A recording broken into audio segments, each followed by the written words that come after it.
सागर की रेहली विधानसभा के गड़ाकोटा में शनिवार शाम हुए बवाल के मामले में रविवार रात पूर्व सीएम दिग्विजय सिंह अपनी पत्नी के साथ गड़ाकोटा पहुंचे। उन्होंने घटनास्थल पर पहुंचकर घटनाक्रम की जानकारी ली। इसके बाद वे गड़ाकोटा रेस्ट हाउस पहुंचकर कांग्रेस कार्यकर्ताओं से बंद कमरे में उन्होंने घटनाक्रम के बारे में जाना और रेहली विधानसभा सीट से कांग्रेस प्रत्याशी व पार्टी पदाधिकारियों से देर रात तक इस विषय पर चर्चा करी। दरअसल शनिवार शाम को गड़ाकोटा के गुंजौरा में दो पक्षों में चुनावी रंजिश को लेकर विवाद सामने आने की खबर आई थी, जिसमें बताया गया था कि कई वाहनों में तोड़फोड़ की गई थी। घटनाक्रम को लेकर कांग्रेस प्रत्याशी ज्योति पटेल ने वीडियो जारी कर भाजपा प्रत्याशी गोपाल भार्गव पर हमला करवाने का आरोप लगाया था। उन्होंने कहा था कि गोपाल भार्गव के गुंडों ने मुझे और हमारे समर्थकों पर हमला करवाया है। गाड़ियों में भी तोड़फोड़ उनके द्वारा कराई गई है। अब रविवार की रात इसी मामले को लेकर पूर्व मुख्यमंत्री दिग्विजय सिंह अपनी पत्नी के साथ गड़ाकोटा पहुंचे हैं। अब इसी मामले को लेकर रविवार रात पूर्व मुख्यमंत्री दिग्विजय सिंह अपनी पत्नी के साथ गड़ाकोटा पहुंचे और उन्होंने कांग्रेस कार्यकर्ताओं से इस घटनाक्रम की पूरी जानकारी ली। सुनिए इस पूरे मामले को लेकर गड़ाकोटा पहुंचे पूर्व सीएम दिग्विजय सिंह ने क्या कुछ बताया। राजा साहब, आप पूरे प्रदेश में अनेक विधानसभा क्षेत्रों से कांग्रेस की तरफ से अनेक अधिकारी, कर्मचारी, पुलिस, रेवेन्यू और अन्य विभाग की शिकायत की गई थी कि ये बहुत दिनों से यहाँ पदस्थ है और ये भारतीय जनता पार्टी के पक्ष में काम कर रहे हैं। यहाँ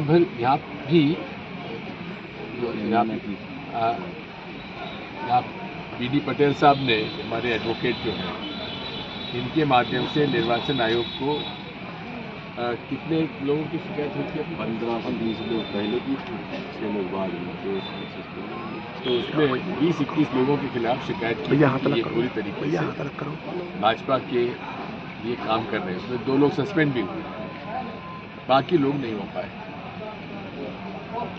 ऐसी शिकायत मैं जब कल वहाँ था खजुराहो में, वहाँ भी स्थानीय विधायक जो हमारे हैं राजनगर, उन लोगों ने भी शिकायत की थी, लेकिन माननीय निर्वाचन आयोग द्वारा कोई कार्रवाई नहीं की, जिसकी वजह से ये घटनाएं हो रही हैं। यहाँ भी उसका बहुत बड़ा असर इसीलिए है कि पुलिस प्रशासन, इसमें विशेष तौर पे यहाँ के जो ऐसे लोग जिनकी शिकायत की गई थी, उन लोगों ने जिस प्रकार की कार्रवाई होना चाहिए तो नहीं हो पाई।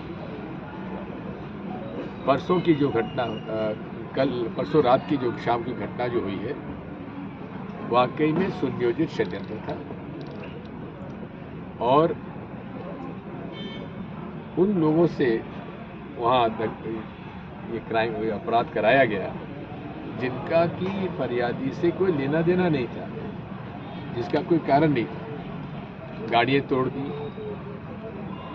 दुकान में घुस के मारपीट की, एक व्यक्ति की नाक टूट गई, उनके भतीजे की, और बी.डी. पटेल साहब के भतीजे के हाथ पैर टूट गए और पुलिस ने 323 दर्ज किया, यानी कि साधारण मामला,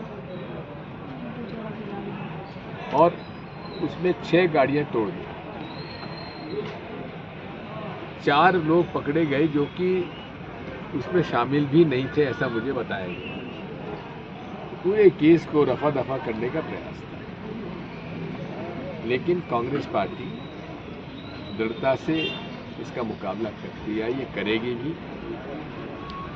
और मैं इस बात से बहुत दुखी हूँ कि गड़ाकोटा में, जो कि हमारे गोपाल भार्गव जी का गृहनगर है, वहाँ जिस तरह की शिकायतें मुझे मिल रही हैं, मेरे लिए तो चौंकाने वाली है। झूठे प्रकरण बनाए जा रहे हैं, जिला बदर की कार्रवाई हो रही है, पूरे तरीके से लोगों को परेशान किया जा रहा है। उनसे ये उम्मीद नहीं थी। 10 साल तक मैं मुख्यमंत्री रहा, एक भी भाजपा का नेता या कार्यकर्ता, स्वयं गोपाल भार्गव ये कहते हैं कि उनके साथ कभी हमने बदतमीजी की हो या अन्याय किया हो या कौन सा उनका काम रोका हो। यहाँ तक कि मुझे कई बार तो कांग्रेस के लोगों से शिकायत मिलती थी कि साहब आप इनके सारे काम कर देते हो, क्योंकि जो चुनकर आता है उसको ध्यान आपको रखना पड़ता है। लेकिन यहाँ जो विपरीत स्थिति है मुझे मालूम पड़ी है, चौंकाने वाली है, और मुझे गोपाल भार्गव जी से ये उम्मीद नहीं थी। वहीं इस पूरे मामले को लेकर मीडिया से एडिशनल एसपी लोकेश कुमार सिन्हा ने कहा कि 6 लोगों पर मामला दर्ज किया गया है, जिन्हें जेल पहुंचा दिया गया है। बाकी भीड़ में जो 60 से 70 लोग शामिल थे, उनकी शिनाख्त की जा रही है। ये राज्यसभा सांसद वर्तमान में हैं, ये आए थे, कांग्रेस पार्टी के कुछ कार्यकर्ता आए थे और यहाँ पर उन्होंने एक ज्ञापन दिया है।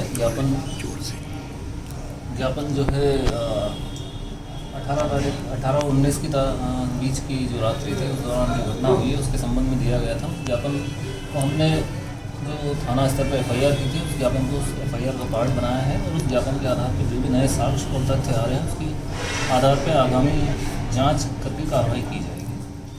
कुछ लोग वो जो हथियार बरामद हुए थे, जिस वाहन से बरामद हुए थे, उसमें एक पृथक से FIR दर्ज की गई है। कितने आरोपी हैं कुल? कुछ है सर, क्योंकि ये भीड़ भाड़ थी, अनियंत्रित भीड़ भाड़ थी, तो इसमें 70-80 के आसपास की संख्या दिख रही है, जिसको FIR में मेंशन किया। अभी फिलहाल किसी पर FIR नहीं? FIR हुई है, कुछ उसमें 6 लोग नामजद हैं, बाकी 70-80 अज्ञात हैं। उनकी पहचान की जा रही है, नए साक्ष्य जो आए हैं, नए तथ्य आए हैं उसके आधार पर।